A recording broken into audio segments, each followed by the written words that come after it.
Енді Құран үйрену бойынша 4-ші сабақ. Біз алдында алифті, роны, сәні және мимді өттік. Енді бүгін тә.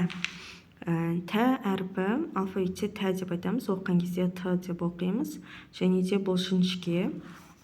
Т, ә, тә, ти, ту, т. Мәт, мит, мут, тәмәру, зурта. Мәрорту, мәрорти, умирту, әмәрти, әмәрот, әмәртум. Умиртум, мәрортум, муриртум. Келесі нун әрпі. Нун алфавитте н оққан кезде. Жіңішке нә, ни, ну, ны.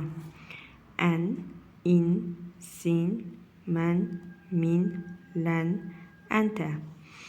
Нимтә, әнтум, нимтум, нәриру, нәсину, әмәрні.